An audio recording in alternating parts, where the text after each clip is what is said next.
Hi guys, James at Rampant Lion Reviews again for you today with another beer review. For this one, we are going to head over to America once again, and we're going to have a look at a beer from another brewery that I've never tried anything from before.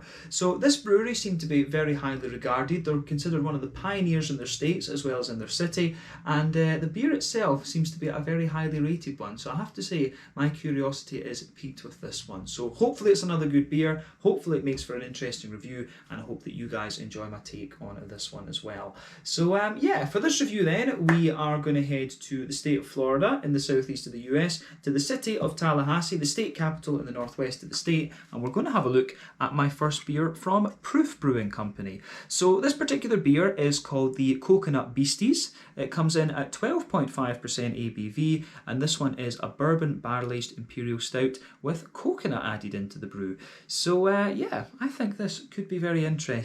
But we got this beer here in Sweden as part of the Tillfälligt temporary assortment through Systembolaget, and I think this one was released sometime in May. I'm pretty sure I've been sitting on this one for a little while actually, and the main reason that I got it was that it was another Florida brewery that I hadn't tried anything from before. I love trying beers from different states and different cities in America, of course, and I haven't had too many things from Florida other than really Cigar City and one or two others. So yeah, I thought it was nice to add another brewery into the Florida inventory here on the channel. But certainly curious about this beer, so let's crack on with it and see how we go. A bourbon barrel-aged Imperial Stout with coconut added into it. So yeah, as always with my reviews then, I'll tell you a little bit about the brewery before we taste the beer. If you want to get straight to the tasting, just fast forward. All the usual links are in the video description below. That's the brewery website, the link to my other reviews that hopefully I could do in the future from Proof Brewing Company. This is the very first time I'm trying one of their beers, as I mentioned, but there's all the usual social media down there. If you want to see more reviews, do please consider subscribing to the channel. The whole channel, of course, has a geography-based tagging system, so you can go into the homepage and search for beer based on country, city, state, county, province, prefecture, whatever it is you happen to be interested in. Do check out the playlists of beers from different countries. There is one there for all the American beers that I've reviewed for you. That's being added to whenever I get the opportunity. And as always, please do get in touch and let me know some of the other beers and breweries that you guys would like to see me review. It's always great to hear from you guys that are watching the videos, and the support that you show the channel is hugely appreciated. So anyway, on to my brewery notes then, to tell you a little bit about Proof Brewing Company then. So, Proof Brewing Company, as I've mentioned to you already, are based in Tallahassee, the state capital in the northwest of Florida, and the company was founded back in 2012 by Byron Burroughs and his wife Angela. So they originally moved to Tallahassee in the mid-2000s for another business venture, but when this didn't work out, they opened up their own shop called Liquor Loft, which opened its doors in 2007, and from the outset they wanted to have the best selection of import and specialty beers available. They were the first in the city actually to be a specialty beer shop, but they realised very early on in this venture that customers wanted local Florida produced beer above anything else, and it was this principle that evolved for them to create Proof Brewing. So they opened up Proof Modern American Pub in the same building as Liquor Loft, and this proved to go down very well with the locals, but soon though they realised that they were effectively just brand building for out-of-state breweries to come down to Florida and get their products in there. So they decided that they wanted to start brewing for themselves and produce a local product. But this started in 2012 in the basement of Liquor Loft and the pub building.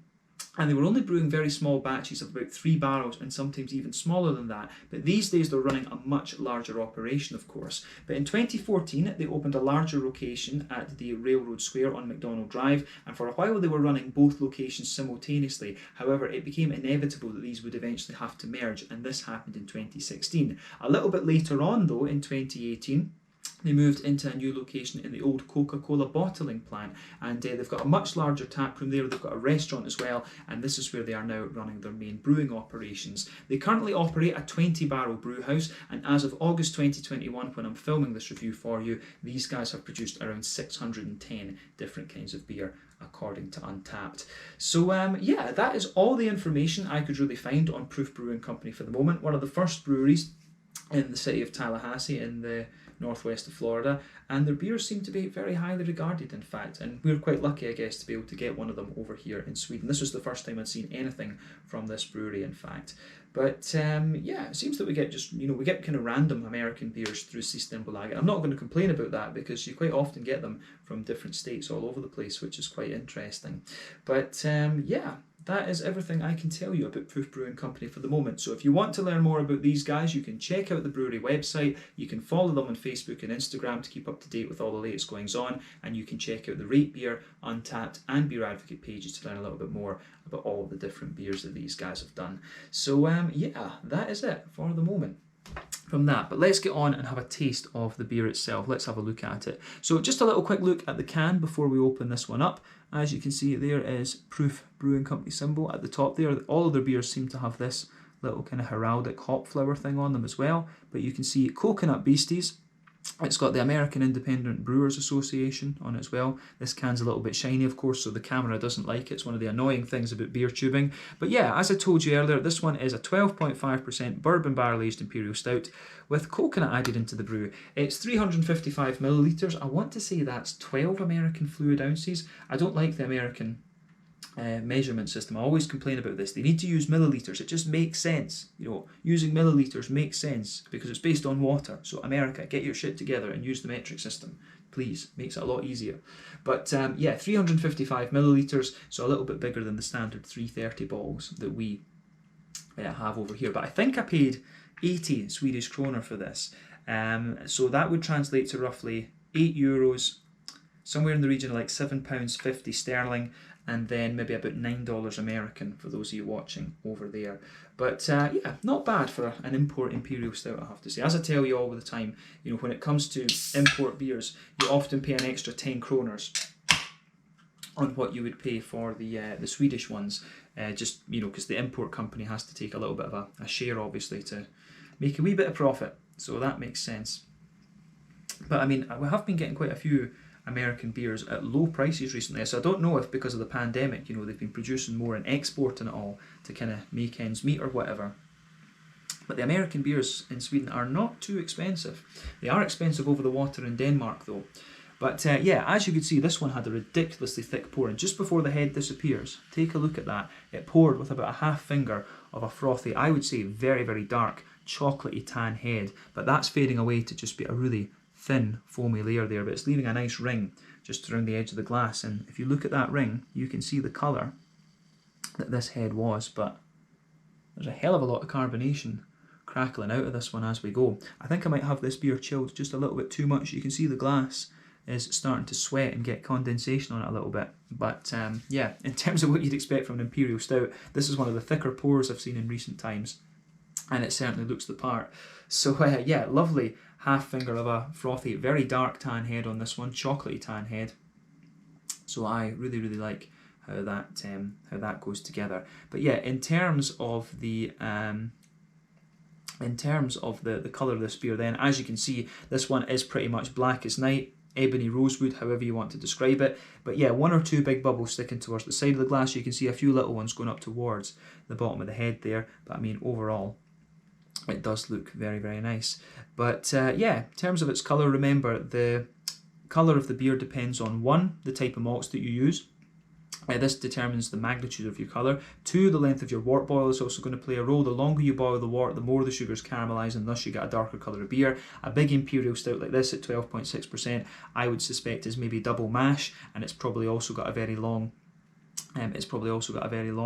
wort boil as well, you know, somewhere in the region of like 6-7 hours, something like that.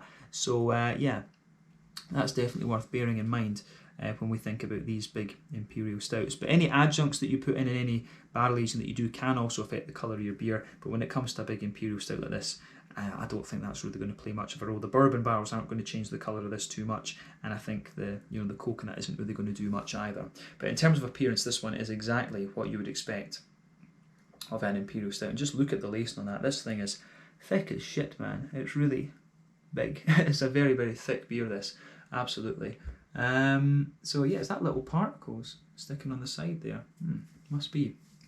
So yeah, you can see it's leaving little bits of particle on the side of the glass as well, which is kind of interesting. But yeah, nothing surprising about the appearance. Let's take a closer look at the aroma of this one then and just see how we go. Yeah, I'm going to say straight away, this one, it smells lovely, and it's certainly quite stereotypical of what you would expect from this beer. You know, having tried so many craft beers over the years, this one gives you exactly what you want from a big you know, bourbon barrel aged coconut Imperial Stout. So yeah, where do we begin with this then? So the backbone of the beer on the aroma is unquestionably woody. I mean, the American bourbon barrels, as I always say, they give you this really smooth, woody backbone there, so you can smell that. But I would say for me, the sort of woody backbone that you get off this one is a little bit drier compared to some of the other beers that I've had that have been bourbon barrel aged in recent times. So that's worth bearing in mind as well. But yeah, there's certainly some food for thought in here, that's for sure. But yeah, I think the bourbon barrel aged elements of this beer are really nice actually. It takes a little bit of time to kind of come out, but as I say, you've got that smooth, oaky, woody backbone to it. It's got a little bit of dryness in there. You can certainly smell a bit of the vanilla, and you can also smell that sort of brown sugary note from the bourbon as well. As I've pointed out, as a native Scot, you know, I've not tried too many bourbons, but I've always found the ones that I have tried have been a little bit more kind of sweet and maybe a little touch more leathery than the Scottish whiskies, which tend to be a bit more kind of grainy and almost spicy in a sense. But yeah, you can really smell that nice bourbon brown sugar sitting on top of the woody character in this one. But above that, you've got quite a few other things going on in this beer as well. So beyond the kind of bourbon barrel aging notes, you get that sort of dry, powdery hot chocolate kind of thing coming out of it. So yeah, I really like how that comes out of this beer. So a nice dry, powdery hot chocolate element to it. So yeah, you can feel that in this one. It's almost like that kind of Nesquik powder that you get, but at the same time you've got a little bit of a kind of darker chocolate to it. You know, you've got a bit of a higher cocoa percentage in there, you know, like a sort of 80-90%, but at the same time with the vanilla notes that you get out of this one, you've got a little bit of a lighter chocolate in there, you know, a sort of 50% cocoa chocolate. And it seems to be that with the kind of lighter chocolate, the coconut and the kind of vanilla elements that you're getting from the barrel aging, that's you know, the coconut kind of mixes in with that vanilla lighter chocolatey side of things in my mind. But there is quite a hefty brown sugary note from the malt in this one as well. You can smell those big leathery caramelized treacle molasses sort of things in the middle of the nose with this one. So certainly you've got a bit of that highly caramelized treacle molasses sort of thing. You can smell a little bit of you know, a kind of toasty brown sugar in there as well, which I really like. And you've also got a little bit of a kind of sweeter caramel in there. So I really like how this beer goes about its business actually. This one really, this one I think goes about its business very, very nicely. So yeah, it gives you, this beer, it really doesn't do anything overly surprising when you think about what style it is, but it just comes across as extremely rich and, you know, and very, very well done actually. So I have to admit, I'm quite curious to see how this is going to translate into the flavour. But on the hoppy and fruity side of things then, just to round off the aroma, you have to remember this is barrel aged as well, so quite a bit of the hoppy character will have dropped out of it, but at the same time you still get a little bit of earthiness in the back of the nose. You can smell a little bit of a bright floral aromaticity. Then you've also got some really nice light kind of grassy notes out of this as well. It's almost just a little touch kind of zesty too, which is quite interesting. You have got a nice little bit of a lighter zestiness out of this beer.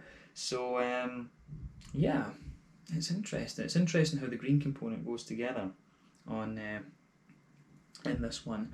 So yeah, the grassy floral side of things, and this is quite nice. It adds a little bit of depth into the beer, and you just get a little bit of the earthy remnants there. But yeah, you can tell that quite a lot of the hoppy character has dropped out of this one.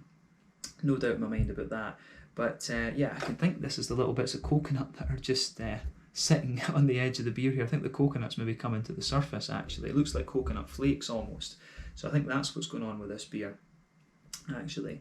But yeah, on the fruity side of things then, so you do get an element of kind of cakiness out of this. It's got a little bit of a chocolate brownie note, and that evolves later on. But with the fruity side of the beer, it's kind of, you get a little bit of a sort of raisiny sharpness to it, but then underneath that you get the sort of dried, pruny kind of elements. There's a little bit of a kind of figgy note to it, and a slightly more oily, kind of blackberry, black curranty sort of thing.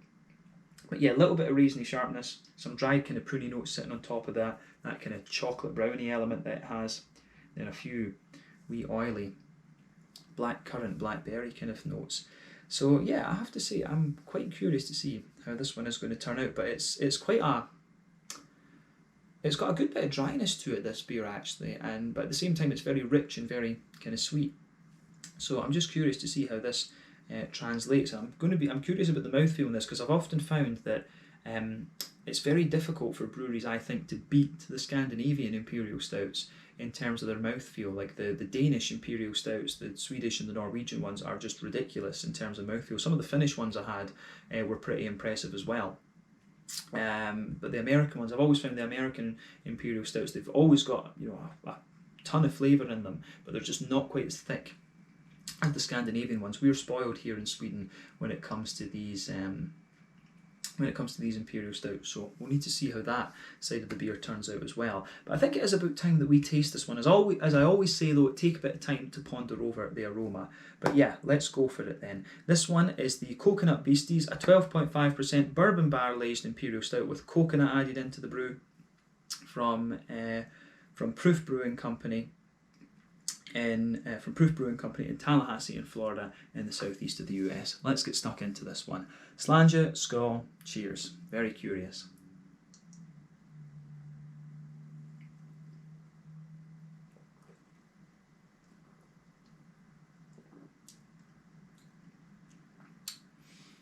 Oh yeah, that is very, very nice. I'm going to say again, you know, this is one of these beers. It doesn't do anything surprising, but it's just really well crafted. And I mean, that is, you know, my point of reference, obviously, 3,050 reviews into the channel. There's not that much that kind of surprises you anymore. All you just want, you know, you just want to have nice beers. That's it. You know, when you're doing these reviews now, at this point, you just want to have nice beers. And, you know, to familiarise yourself with styles as well that you're not overly familiar with, as we did with the Vienna lagers and as I want to do with the Bier de Gars and stuff like this. But yeah, this one I think is really very nicely done. So it's a big thumbs up from me. And I would say that this is one of the thicker Imperial Stouts I've had from the States, come to think of it. The other thing as well that's surprising is that it's barrel aged, because barrel aging normally takes away a bit from the mouthfeel. Usually you sacrifice a bit of the mouthfeel to get some of these more infused flavours, but this one doesn't really seem to make that compromise. This thing is a bit of a thick beast, to be quite honest with you. But yeah, I'm just surprised at how much kind of I suspect that is the coconut flakes in this one that are kind of sort of coagulating on the edge of the glass there. But yeah, certainly very good beer, this one. So thumbs up to Proof Brewing Company. Let's try and break down the flavour for you then and just describe it a wee bit more kind of succinctly.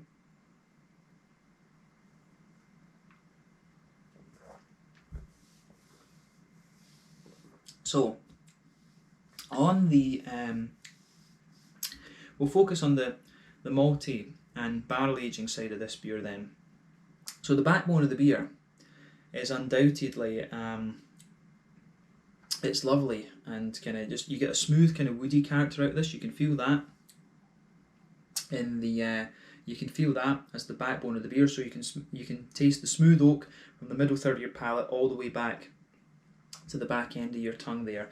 And it's certainly, on top of that, you get a little touch of a leathery element. You can feel there's a little bit of a leathery element to the wood, but it's very, very smooth. You can feel that sort of layer of the bourbon brown sugars in there as well, and it gives a little bit of sweetness.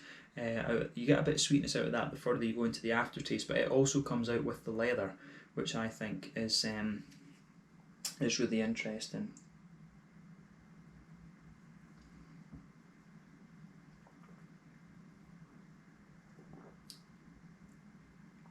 So yeah, I think the way this goes together is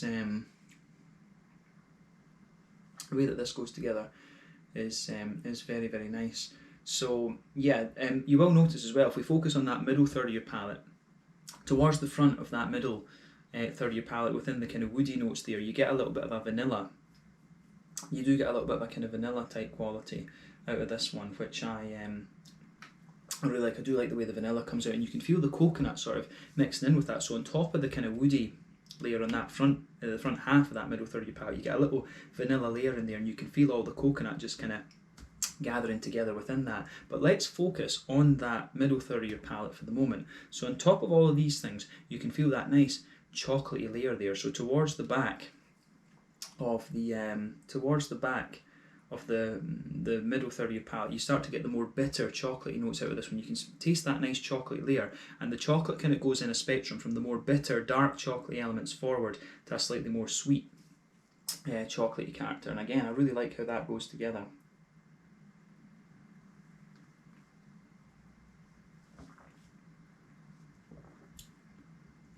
So yeah, you do, as I say, the kind of coconut and the vanilla sort of kind of merge together with that chocolatey layer a little bit. But yeah, when you start at the back of that middle third of your palate, you're talking maybe a 70-80% cocoa chocolate, but as you move further forward, it evolves to be a little bit more light and milky, so maybe about 50% cocoa.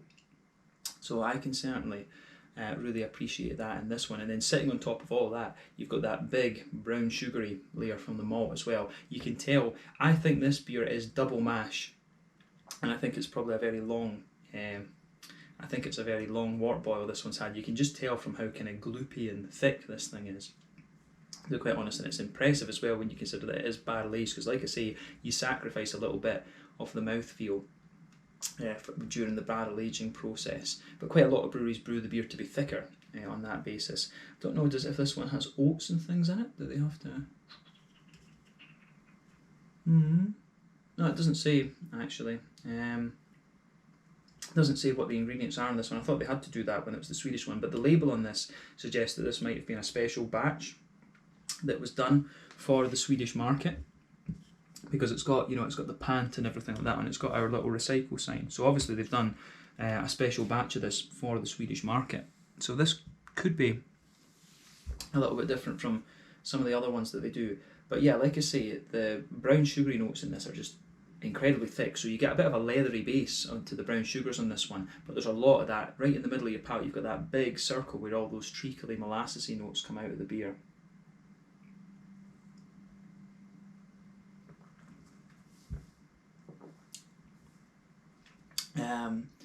So yeah, that big how do we say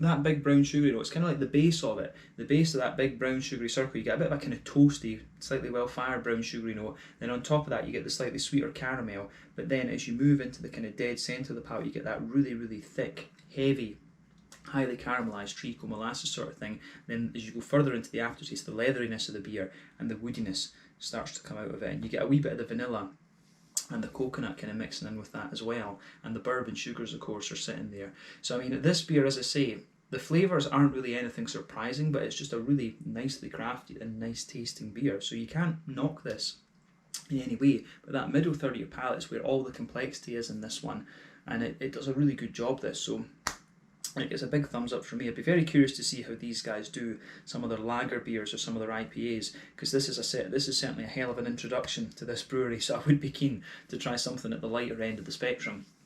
I've not had an Imperial Stout at the point of filming this one. I've not had an Imperial Stout in a wee while though, so this is almost like a little bit of a shock to the system, because I've been reviewing like a lot of IPAs and kind of and sort of wheat, actually quite a few wheat beers over the last little while, quite a few French and Italian wheat-based beers. So yeah, this is an interesting change of pace for sure to jump to an American Imperial Stout. But yeah, let's focus on the back third of the palate with this one. So the border region between middle third and back third of your palate, again you get a little bit of a bready build up in there. You can feel that wee bit of a kind of more well-fired toasty bread crust. In the base of the back third of your palate, you get that you get that woody, you get all the woody barrel aged notes underneath. You get a bit of a kind of toasty, well-fired bread crust in there as well. You can feel that, a bit of a brown bready note. Then you get the kind of chocolate and the kind of bready notes sitting on top of that. But then you've got the nice kind of big, more airy, yeasty sort of things coming out of the beer. So yeah.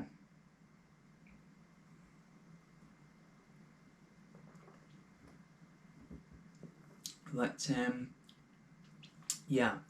I do like how everything kind of goes together in this beer. It's the yeasty notes you get out of this. They are kind of brown bready. I think it's fair to say, yeah, it's quite a sweet brown, almost like rye bready character you get out of this one. I think that complements the beer really well. You certainly get a lot more bready character on that back third of the palate, which is good. So when you start at the back of the palate with this beer, you can feel the flavour is quite tall, then it condenses down, and as you go into the middle third of your palate, you can feel that the beer just squashes together a little bit more. It squashes together a little bit more, and you can just feel that it's a little bit more kind of dense in its flavour. But yeah, that's quite common with a lot of beers. But I think we've covered the malty, yeasty and barrel aging side of this beer now, so we can focus on the hoppy and the fruity elements of it. But yeah, back corners of the palate then. You've got a lovely smooth earthiness to this beer. There's certainly still some hoppy character lingering in this one, and as I said, hoppy character when you've got a barrel aged beer, quite often it will drop out, but you still get a bit of it lingering in this beer. But as you move further forward on this one, you've got a lovely smooth earthiness there. There's a little bit of a herbal quality, and as you push towards the kind of front corners of the palate, then you get a nice kind of floral aromatic note out of the beer. But it's not too bold or anything like that, it's just a nice kind of subtlety almost. But then round the front curve of the palate, you've got a little bit of a lighter sort of grassy kind of thing coming out of this one, which I think works very, very nicely, and it certainly gets a big thumbs up from me. So yeah, fruity side of the beer here I think is very, very nice. Green. Why am I saying fruity side of things? The green component of this beer is very nice, but you can feel a nice smooth grassy note just around that front curve of the palate with a little bit of a floral note in behind it. But yeah, it's great.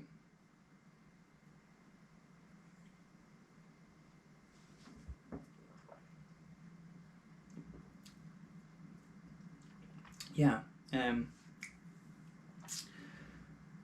this is really interesting. This is very, very interesting. This one, I think, on the fruity and cakey side of things, if we focus on the front third of your palate with this beer, it's quite interesting because it's actually quite dark and almost cakey. So let's focus on the base of that front third of your palate first. So the border region between front third and middle third of your palate, you get quite a bit of a bready build up there, but it's almost kind of cakey in a sense, and it's almost toasty and well fired, and you can feel that the base of that front third of your palate is a lot more, like it's almost like Christmas puddingy, like a really toasty, well fired chocolate brownie, something like that. That's what the base of this front third of the palate is. And on top of that, you get that nice oily bubble where those juicy fruity esters kind of roll their way out of the beer, and I really appreciate that about this one.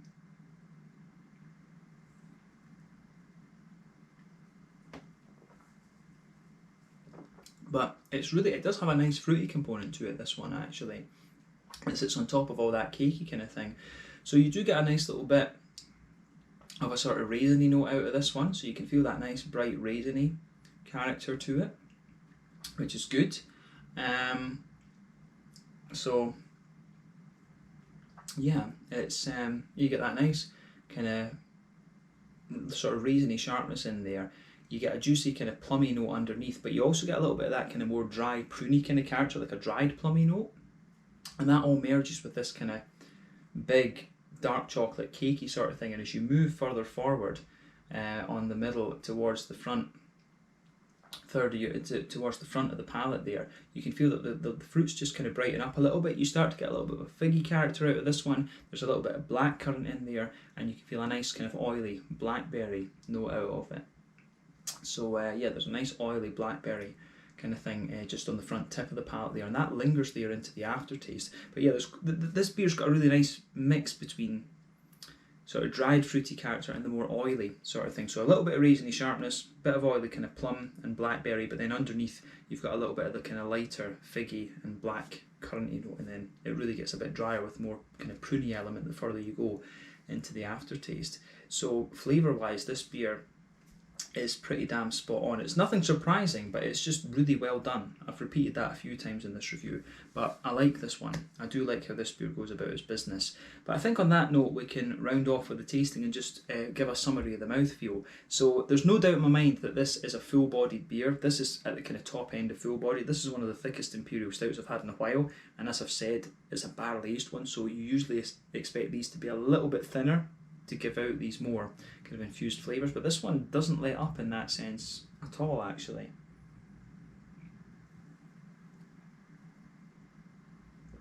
So yeah, this is one. I think this could well be the thickest Imperial Stout I've had from the States yet.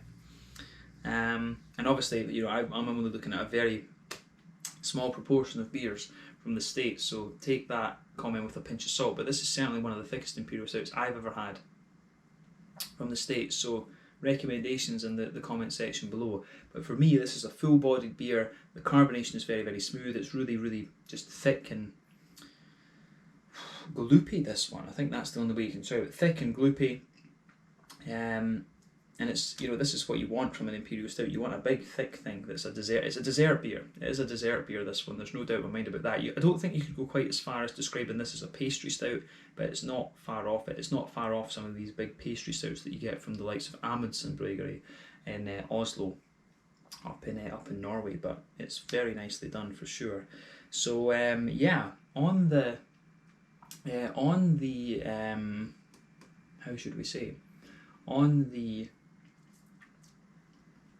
kind of malty side of things and the hoppy bitterness side, I think this beer does have a wee bit of IBU to it. I wouldn't be surprised if this beer sort of sits at the 50-60 IBU mark, because you do get a bit of toasty, bread crusty note, and you know, the further you go into the aftertaste with this one, you get a bit of the leathery kind of woody sort of thing out of it. So I wouldn't be surprised if this beer kind of clocks in at around, you know, 60 IBUs or something like that. I think it's there. It's certainly not the most bitter beer that I've come across, and a lot of the sweetness kind of balances that out. But the malt base and the barrel aging side of things, it's got a bit of dryness and smoothness in it. You've got a bit of thickness in there. You've got a lovely sweetness to it as well. The malt base, I think, is really nicely done. You get a good little bit of cakiness and fruitiness out of it as well. The fruits are certainly very oily in this one, and this is just a big kind of monster of a beer actually. I really, really like how this one goes about its business. Potentially one of my favourite stouts I've had from the US actually, and I've had some very, very good stouts from the US. But yeah, I think that's a good place to kind of round off this one. Yeah, very, very impressed with this beer actually.